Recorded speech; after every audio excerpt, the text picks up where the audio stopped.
अतुलित बलधामं हिमशैलाभदेहं धनुजुवन कृशानं ज्ञानिनामग्रगण्यं सकलगुणनिधानं वानराणामधीशं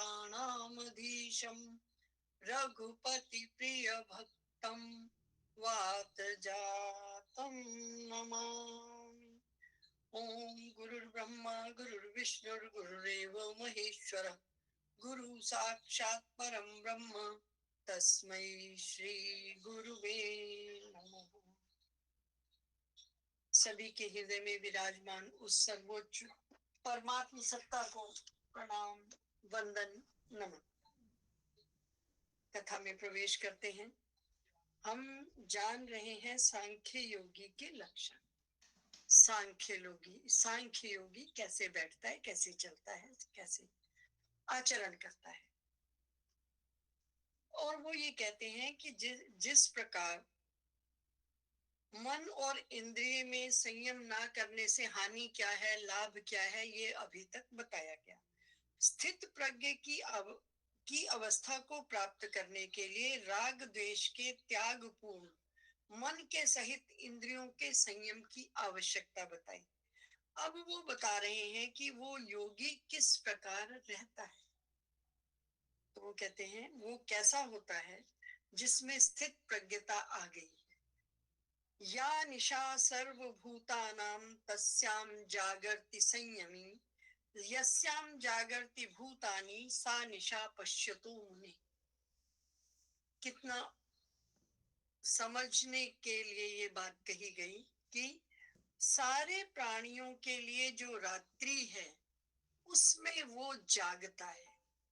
इसका मतलब ये नहीं है कि वो 8 घंटे की नींद नहीं लेता, नहीं, वो अंदर से जागता है, उसकी प्रज्ञा जागती है, उसमें उसका प्रज्ञान रहता है, उसमें वो ज्ञान रहता है। तो कहते हैं या निशा सर्वभूतानाम, जो सभी प्राणियों के लिए रात है, तस्याम जागर्ति संयमी, वो संयमी उस समय जागता है।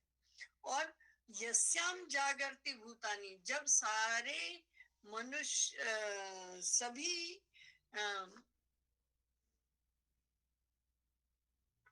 सभी 5 तत्वों से मिले हुए ये भूत जल, जो जितना ये जगत है, जब वो जाग रहा होता है, सा निशा पश्यतो मुनि, और उस मुनि के लिए, उस परमात्म तत्व के लिए वो रात के समान हो जाता है। हम रात को कोई काम नहीं करते, सो जाते हैं। उस समय जैसा हम रात को रहते हैं वैसा वो दिन में रहता है। अर्थात उसका कहीं भी जुड़ाव नहीं रहता।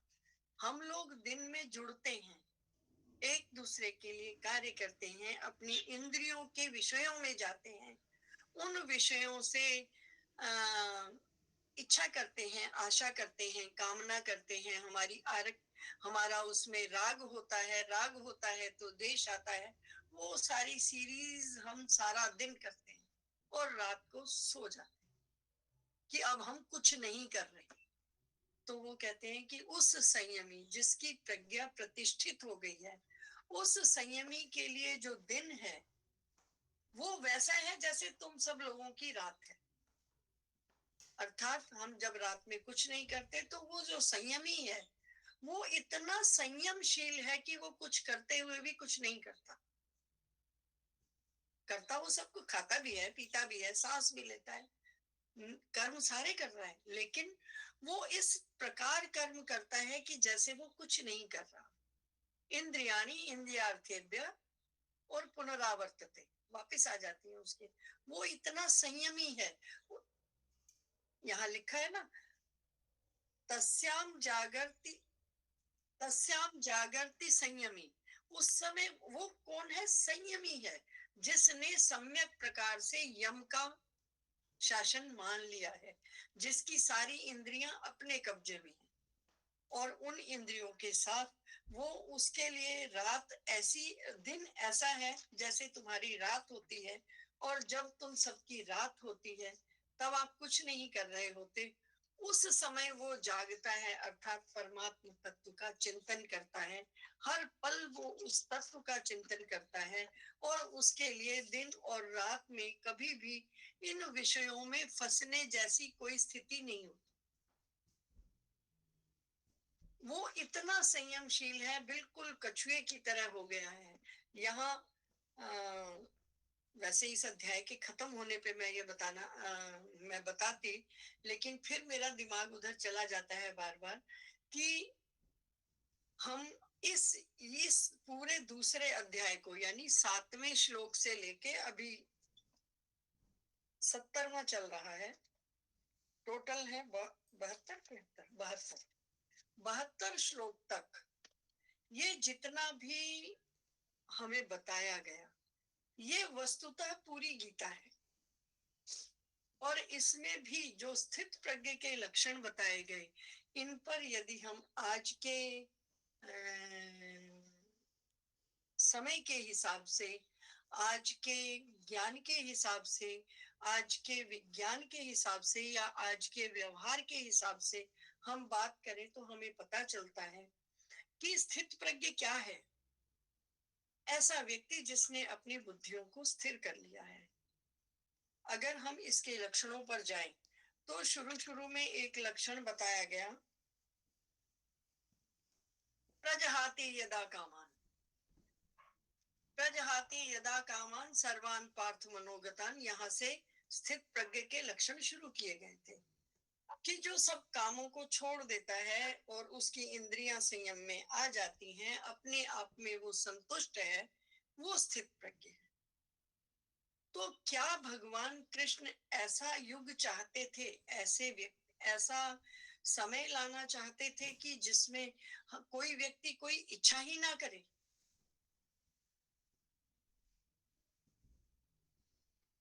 स्थित प्रज्ञ का अगर हम व्यवहारिकता देखें, आज के युग में हमारे लिए उपादेयता, उपयोगिता देखें, जब हम ये कहते हैं कि गीता सब कालों का विषय है, तो क्या भगवान ये चाहते थे कि सभी कामों से मुक्त होकर व्यक्ति बैठ जाए?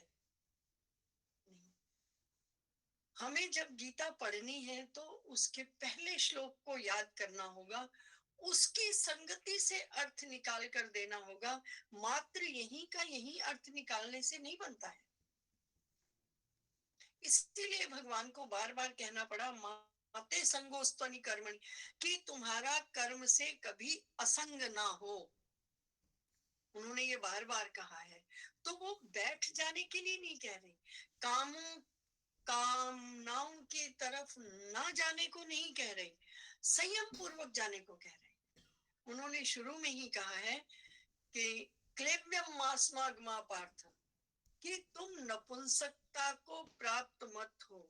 अगर कोई ये तो एक तरफ आप ये कह रहे हो, प्रजहाति यदा कामान सर्वान पार्थ मनोगतान, दूसरी तरफ आप कहते हो दुखेशु अनुद्विग्मना सुखेशु विगतस्पृहा, कि दुख में जो दुखी नहीं होता, सुख में जो सुखी नहीं होता। अर्थात क्या एक कोई, इसका मतलब वो व्यक्ति ज्यादा अच्छा है क्या? गीता ऐसा बनाना चाहती है हमें कि किसी के कोई मर जाए तो हम तो किसी के दुख में दुखी नहीं होते, लिहाजा हम नहीं जा रहे। किसी के बच्चा पैदा हो जाए, मैं तो बधाई देने नहीं जा रहा क्योंकि मैं सुख में सुखी नहीं होता। नहीं, ऐसा प्रभु ने कभी नहीं कहा। तो इन श्लोकों का अर्थ जो है वो देखना होगा हमें वहां से, जब भगवान ने शुरू की है गीता। क्या कहा है? क्लेव्यम मास्मागमा पार्थ, कि तुम नपुंसकता को प्राप्त नहीं हो। ये तो वैसी वाली बात हो गई। अगर खाली इसी श्लोक को इसी श्लोक के अर्थ में देखकर हम आगे बढ़ चलें तो ये वैसी सी बात हुई कि कोई ये कहे कि किसी बांझ के बेटा हो जाए ना, तो ये कुरुक्षेत्र ना हो, ये युद्ध ना हो। ना बांझ का बेटा होगा तो कुरुक्षेत्र होके रहेगा। एक असंभव बात को प्रभु कभी नहीं कह सकते कि इसको संभव करो। क्या वो स्वयं विरक्त हो गए थे? उन्होंने किसको विरक्त किया? उनके घर में किसको विरक्ति आई? प्रभु और प्रभु के अंश वहां पैदा हुए, सब आए, कहीं विरक्ति नहीं आई। तो क्या वो हमें विरक्त होने को कह रहे हैं? नहीं, वो हमेशा उन्होंने ये कहा है, क्लेब्यम मास्मागमा पार्थ, कि तुम नपुंसकता को प्राप्त नहीं हो, कर्म को करो। उस कर्म में चलते हुए वो ये कहते हैं कि ऐसा जो सत्पुरुष है वो रात को जागता है और दिन में वो जैसे तुम लोग सोते हो उस ढंग से रहने का प्रयास करता है, वो उस ढंग से रहता है कि जैसे तुम सो रहे हो।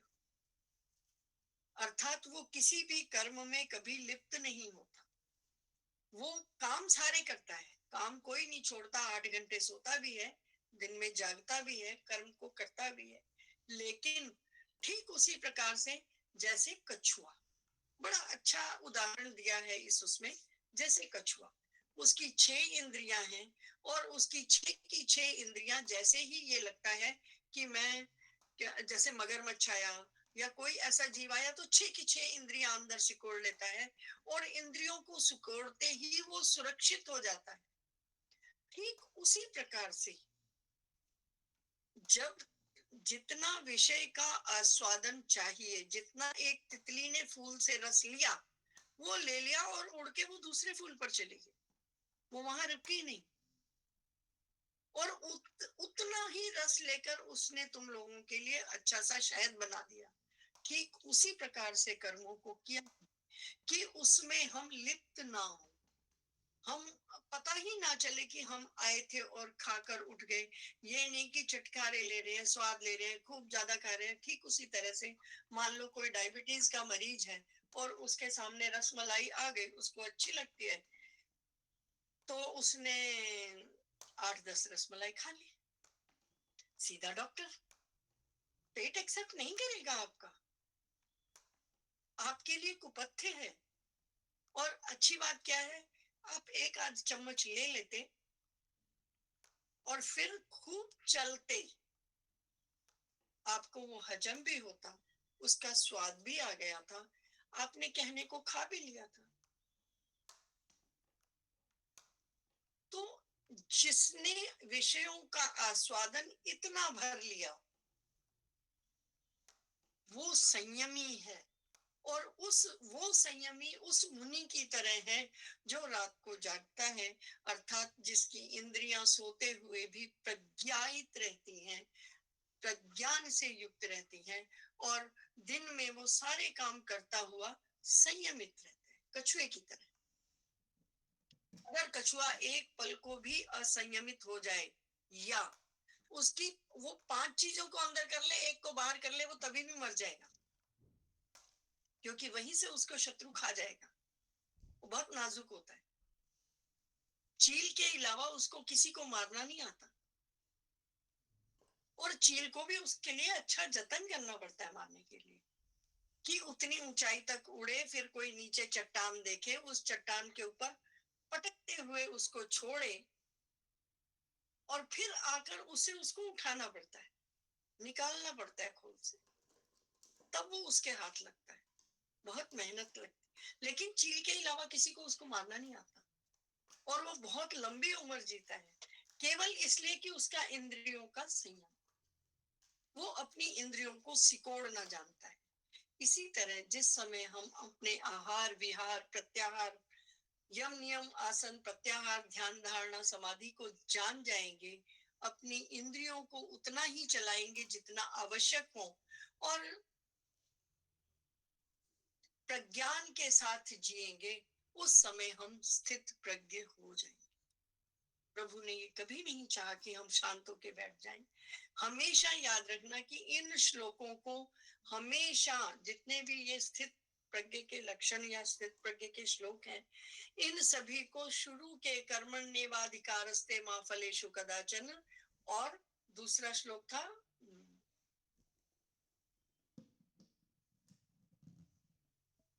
वो कि तुम नपुंसकता को प्राप्त नहीं हो, इन 2 श्लोकों के अर्थ को लेकर, मतलब उनको सामने लाइन में रखकर, तब स्थित प्रज्ञ के लक्षणों को जब आप पहचानोगे जानोगे, फिर इसका अर्थ निकलेगा, उससे पहले इसका अर्थ नहीं निकलेगा, उनको साथ लेकर चलना है।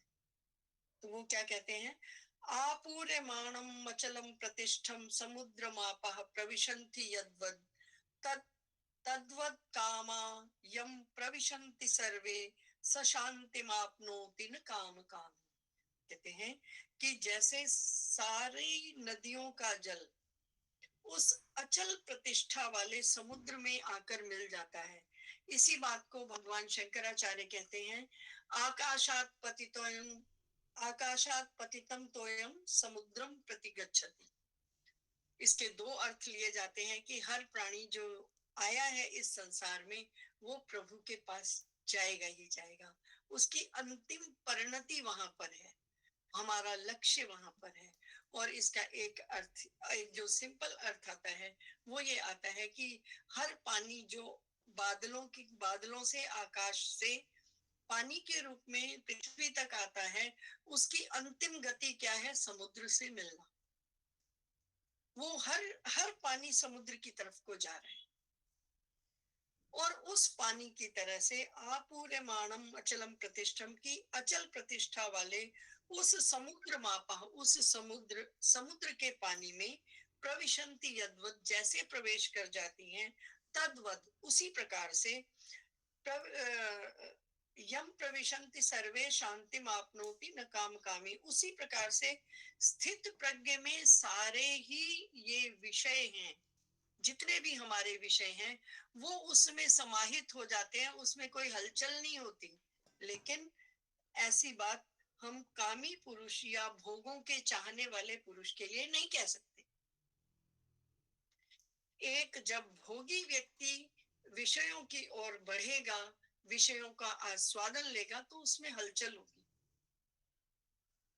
स्थित स्थल बिना हिलते जुलते धीर गंभीर सागर से मिलने में जैसे कितनी कितनी नदियां उसी में समा जाती हैं, तो समुद्र में ज्वार भाटा नहीं आता, उसमें उसमें बाढ़ नहीं आती। कितनी नदियां रोज उसमें आके मिल जाती हैं, लेकिन वो कभी भरता नहीं है, वो स्थिर रहता है, उसमें हलचल नहीं होती कि इतना सब कुछ आके मिल गया तो उसमें कहीं हलचल आए, नहीं, वो धीर गंभीर रहता है, वो अपने स्वभाव को नहीं छोड़ता है। उसी तरह आप ये हम मनुष्यों के लिए कहा गया कि देहधारियों के लिए कहा गया, सभी विषयों का आस्वादन करो पर बिफरो नहीं। जिसका कहते हैं कि धन आया और बिफर गया, खूब खाने को मिल गया तो बिफर गया, अच्छा अच्छा खाने को मिला तो बिफरा। वो कहाँ होता है? जहां हम विषयों के आस्वादन में रस लेने लग जाते। नहीं, आपको आपको जीवन चलाने के लिए खाना है, पीना है, सोना है, सूंघना है, कुछ छूना है, आपको कुछ चखना है, ये सारी चीजें करो, लेकिन ठीक उतना ही करो जितनी जरूरत। उससे ज्यादा करोगे तो वो वहां पे भी हजम नहीं होगा और वहां हलचल होगी। ये हलचल काम कामी के लिए है, जिसकी कामनाओं के प्रति कामता है। ये धीर गंभीर पुरुषों के लिए ये बात नहीं मानी जाएगी। धीर गंभीर पुरुष ठीक उसी तरह से होते हैं जैसे समुद्र में इतनी नदियां रोज मिलती हैं, लेकिन उसमें बाढ़ नहीं आती। कभी ऐसे सुना है कि वो समुद्र अपने तट को छोड़ के आगे तक चला गया? नहीं, वो धीर रहता है, सारा दिन उसमें नदियां, निरंतर सारी नदियां उसमें जाती रहती हैं, पर वो उन सबको अपने अंदर समा लेता है। उसी प्रकार सभी विषयों के भोगों को करते हुए भी हलचल नहीं आनी चाहिए, स्थिरता रहनी चाहिए। ऐसा व्यक्ति जो है वो स्थित प्रज्ञ माना चाहिए।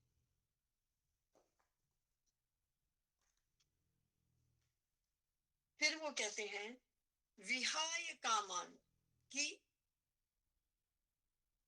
विहाय कामान यह सर्वान पुमांश्चरति निस्पृह निर्ममो निरहंकार स शांतिम अधिगच्छति। कि संपूर्ण कामनाओं को त्याग कर जो निष्प्रिय है, ममता से रहित है, अहंकार रहित है, निरअहंकार, निष्प्रिय, निर्मम, जो जिसमें ममता नहीं है, अहंकार नहीं है और स्पृहा नहीं है, ऐसा व्यक्ति जो है वो शांतिम अधिगच्छति, उसको शांति प्राप्त होती है, अर्थात वही शांति के सबसे अधिक निकट है। तीन चीजें आप तीन चीजें आप में विशेष रूप से आनी चाहिए। और अब कोई बहुत छोटी सी बात है, कोई कहे जी मुझे क्रोध बहुत आता है, जो अगला श्लोक बताया कि क्रोध बहुत आता है, इसको हटाओ। कोई ये क्यों नहीं पूछता कि मेरी कामनाओं में वृत्ति कैसे हटेगी? हम फल पूछते हैं, हम जड़ नहीं पूछते। ये क्रोध तो फल है कामनाओं का। अगर कामनाएं हम वश में कर लें तो क्रोध आवे ही नहीं। और इसी बात को महात्मा बुद्ध कहते हैं कि किसी ने कहा कि महाराज हमें क्रोध बहुत आता है, तो उन्होंने कहा क्रोध क्या है? अग्नि। अग्नि को कैसे शांत करते हैं? जल से। थोड़ा पानी पियो। अब सोचने की बात यह है कि जब क्रोध आएगा, क्या उस समय पानी पीना याद रहेगा? क्योंकि स्मृति का विभ्रम हो जाएगा। ये ठीक है कि अग्नि के समय अग्नि अगर लग गई है तो जल से बुझाई जा सकती है, लेकिन जब आपको क्रोध की अग्नि आई है, उस समय जल लेने के लिए आपको ख्याल आएगा। तो वो क्रोध जिसके कारण से आया, देखो छोटी छोटी बातों में कभी गुस्सा नहीं आया करता। जब वो बात हम, एक ने कुछ कहा, दूसरे ने कुछ कहा, तीसरे ने उसका जब जवाब दिया, तब क्रोध उत्पन्न होता है। पहली बार में क्रोध नहीं आता। आप वहां तक गए क्यों? हमसे कोई ये नहीं पूछता। हम एक दूसरे से ये सवाल नहीं करते कि हमारी कामनाएं कैसे कम हो सकती हैं। हम क्रोध पूछते हैं। एक बहुत प्यारी सी कथा बताते थे पंडित जी। एक वो कहते थे कि एक बार एक साधु आए हमारे मंदिर में। वो ऐसे ही सुनाते थे कि हमारे मंदिर में एक साधु आए और एक, मतलब लोग जाते ही हैं साधु सन्यासी से मिलने। जब वो कथा करने आते हैं तो शाम के समय, मतलब कथा के इतर समय में हम उनसे मिलने जाते हैं अपनी समस्याओं को लेके, और ये भी सोचते हैं कि अब वहां कोई और ना हो तो ज्यादा अच्छा है, हम आराम से बात कर सकेंगे। तो वो आराम से बात करने के लिए आए और बोले कि, वो स्त्री कहने लगी कि महाराज जी बहुत गुस्सा आता है, बिल्कुल समझ में नहीं आता। मैं तो परेशान हो गई हूँ अपने गुस्से से। इतना गुस्सा नहीं आना चाहिए। बोले हाँ, नहीं आना चाहिए। तो उन्होंने काफी समझाया कि देखो, तुम जब कोई बोलता है, आप अनसुना कर दो। आप उसको इतना अंदर तक मत विचारो। आप उसको दो कान है, इधर से सुनो इधर से निकाल दो। कुछ नहीं। नहीं महाराज जी, आप तो मुझे कुछ दे दो, आप मुझे कुछ उपाय कर दो, कोई मंत्र बता दो, कुछ कर दो। आप मुझे कुछ खाने को जड़ी बूटी दे दो जी, मेरा तो गुस्सा शांत होना चाहिए। उधर होम्योपैथी वाले की एक दुकान थी। उनको कुछ समझ नहीं आया। उनको लगा मैं क्या करूं, तो उन्होंने उससे रॉ गोलियां, जो मीठी गोलियां होती हैं सिंपल, वो दे दी और कहा तुम एक काम करो, जब तुम्हें गुस्सा आए तो ये 6 गोलियां अपने मुंह में रखनी है, दिन के 6। और जब तुम्हारा गुस्सा शांत हो जाए तो इसको पानी से अंदर निगल लेना है। और जब तक गुस्सा शांत ना हो, ये गोलियां आपके दांतों को टच नहीं करनी चाहिए। बहुत ध्यान रखना है आपने। अब वो घर गई, उसने ऐसा किया, उसको उसका गुस्सा आना बंद हो गया। अब वो इतनी गुस्सा आता था उन्हें कि वो पूरे गांव में मशहूर थी गुस्से के लिए। अब गुस्सा नहीं कर रही तो जितना गांव उनकी वो करता था उतने ही रिवर्स हो गया। अरे भाई, उनका गुस्सा शांत कर दिया महाराज जी ने गुस्सा शांत किया। और सारे लोग उस गोली की लाइन के लिए लग गए। कोई कथा सुनने आया ही नहीं कि गुस्सा तो गोली से शांत होता है। तो ऐसा भी नहीं होना चाहिए कि हम अपने लक्ष्य के साथ रहें। बहुत मजे में सुनाते थे पंडित जी की ऐसा हुआ। फिर उनकी कोई कथा सुनने नहीं आया, फिर सब लोग उस गोली के लिए लाइन लगाते थे कि गुस्सा तो हमें भी आता है। हमें नहीं दिया आज तक आपने। हम आप तो हमें पुराने जानते हो। तो कहने का आशय क्या है कि शब्दशः नहीं जाना है, उसके भाव, उसके पीछे व्यक्तित्व में जाना है कि आपको कितना शांत रहना है।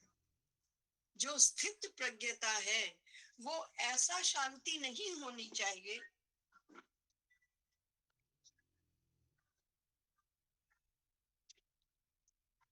हमारे यहाँ ये रोज आती है और इसी समय आती है। तो ये हमें कितना क्या करना है इसका प्रज्ञान होना चाहिए। किसी बाहर की चीज से आप अपने आवेग नहीं रोक सकते। ये विषय और इंद्रिय का संयोग समाप्त नहीं करना है, आपको ध्यान रखना है। उस ध्यान रखने में आपने स्थित प्रज्ञ होना है, पर निष्कर्मण्य नहीं। उस निष्कर्म, एक मिनट में दरवाजा खोलाऊं, घर में आज कोई और है नहीं।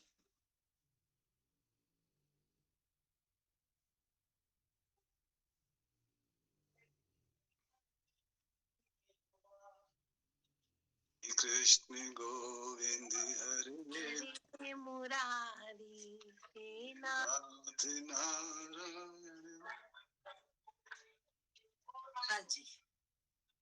तो विहाय कामान या सर्वान प्रमांश्चरति निष्क्रिय निर्ममो निरहंकार, जिसमें ममता समाप्त हो गई है, जिसमें अहंकार समाप्त हो गया है, जिसकी स्पृहा समाप्त हो गई, ऐसा जो स्थित प्रज्ञ व्यक्ति है वो शांति को पाता है। शांति कभी भी हमारे संस्कृति में शमशान की शांति नहीं मांगी गई।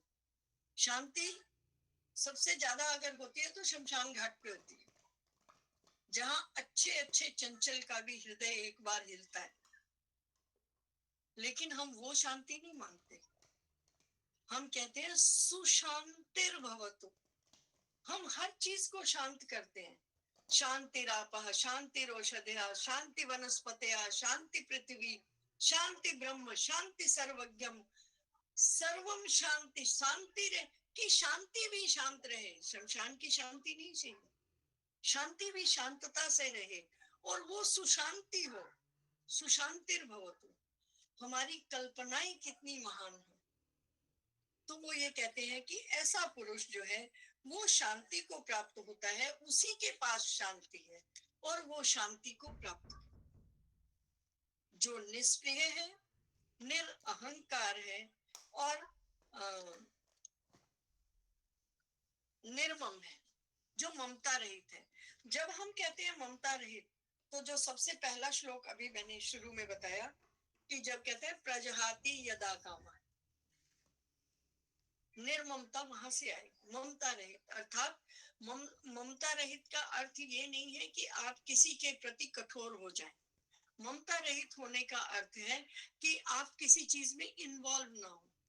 ठीक उसी तरह जैसे एक ऑफिसर था, उसके पास 70 चिट्ठियां आई, उसने पहली चिट्ठी खोली, उसमें लिखा था कि फलां की डेथ हो गई। उसने चिट्ठी का जवाब लिखा, मुझे बहुत खेद हुआ और मेरे बहुत अच्छे मित्र थे, वो चले गए इस दुनिया से, मैं मतलब भगवान उनकी आत्मा को शांति दे। वो सारा उसने लिखा, शांति शांति शांति। दूसरी चिट्ठी खोली, वो उसके मित्र के बेटे की शादी की थी, तो उसने लिखा, मुझे ये पढ़कर बड़ी खुशी हुई, बेटे की शादी हो रही है, बहू आएगी और मेरा मन बल्लियों उछल रहा है, मैं बहुत खुश हूँ और समय पर पहुंचने का पूरा प्रयास करूंगा। बंद करना। उसने तीसरी चिट्ठी खोली, उसको पता चला कि गांव में एक कोई परिवार था, उसको कुछ समस्या हो गई है और वो इस समय हैंड टू माउथ हो गया। तो उसमें उन्होंने लिखा कि हाँ, मेरे को पढ़ के बहुत दुख हुआ, लेकिन मैं खाली आपसे सांत्वना नहीं जता रहा हूँ, मैं आपको राशन भेज दिया करूंगा हर महीने, लेकिन आप इसे मेरी मतलब प्रभु की ओर से भेजी हुई भेंट समझना, मेरी तरफ से दिया हुआ कोई तोहफा मत समझना। मैं हर महीने खाने का आपके इंतजाम कर दूंगा और प्रभु सब ठीक करेंगे, आप शांतता से रहें, चिंता ना करें, मैं आपके साथ हूं। और उसने इसी तरह से सारी चिट्ठियों के जवाब दिए, जहां वो कुछ कर सकता था उसने कर दिया, जहां वो नहीं कर सकता था उसने हाथ जोड़ लिए, जहां उसको लगा कि किसी के घर में खुशी है उसने उसमें लिख दिया कि मैं बहुत नाचा। क्या वो नाचा? क्या वो रोया? नहीं। ठीक उसी तरह से जो व्यक्ति व्यवहार कर सकता है उसको कहेंगे कि वो या तस्याम जागृति संयम, वो व्यक्ति जाग रहा है, वो हर काम कर रहा है, लेकिन उसमें इन्वॉल्व उतना हो रहा है, अगर वहां वो कुछ भेजेगा तो उनकी कोई समस्या हल हो जाएगी। लेकिन वो भेजते हुए क्या कह रहे हैं कि ये प्रभु की सौगात समझ के आप इसे एक्सेप्ट कीजिएगा, चिंता नहीं करना, हर महीने आ जाएगा। लेकिन वो ये नहीं कह रहा कि मैं भेजा हूं, वो कह रहा प्रभु मैं हो जाएगा, आप चिंता मत करना, प्रभु आपके साथ है। उसने अपना कर्म समाप्त कर दिया, कर्तापन समाप्त कर दिया, कर्म तो रहा, उसने अपने कर्तापन को समाप्त किया। ये निर्मम है कि उसको दुख में दुख नहीं, सुख में सुख नहीं, और जहां वो कुछ कर सका उसने कर दिया, और उस करने में कर्तापन नहीं। जो व्यक्ति इस ढंग से जी पाता है वो तस्य प्रज्ञा प्रतिष्ठिता, स्थिर बुद्धि का पुरुष उसको कहेंगे। निरहंकार। अगर उसने जहां मदद की, वो ये भी कह सकता था ना, मैं अभी बैठा हूं, तू क्यों चिंता करता है, मैं बैठा हूं, मैं तुझे हर महीने दूंगा, मैं नहीं बैठा। ऐसा कहता तो अहंकारी हो जाता, लेकिन उसने कहा प्रभु सब ठीक करेंगे, आप चिंता ना करें, आपके पास ये प्रसाद आता रहेगा। ये है निरअहंकारिता। और निस्पृहा, तो स्पृहा का तो यही है कि जब हमारी कोई कार्य की सिद्धि हो जाती है तो कामना जगती है, कामना जगती है तो आशा हो जाती है, आशा हो जाती है तो तृष्णा आती है, तृष्णा आती है तो उसमें वासना होती है, वासना होते ही हम कर्म में लिप्त हो जाते हैं, जिसके लिए कहा गया कर्मण्येवाधिकारस्ते मा फलेषु कदाचन, कि आपका कर्म में अधिकार है, फल में नहीं है, आप फल से दूर रहो। फल से दूर कब रह सकते हो? जब आप अपने कर्तापन को समाप्त करोगे। उस कर्तापन को समाप्त करने के लिए आपको प्रभु के लिए, प्रभु के कार्यों को प्रभु के साथ करना है, तब आप में वो निष्प्रियता आएगी। और वो कहते हैं कि ऐसा व्यक्ति जो निष्प्रिय है, निर्मम है, निरअहंकार है, ऐसा व्यक्ति शांति के पास होता है, और शांतता में सब गुण खिलते हैं। बाढ़ आई हो तो वहां पेड़ नहीं उगता, पेड़ तब उगता है जब वहां शांतता होती है, वहीं पर किसी चीज की खिलावट होती है। श्री कृष्ण गोविंद हरे मुरारी, हे नाथ नारायण वासुदेव, श्री कृष्ण गोविंद हरे मुरारी, हे नाथ नारायण वासुदेव। बहुत बहुत धन्यवाद, बहुत बहुत धन्यवाद आदरणीय बहन जी, बहुत ही सुंदर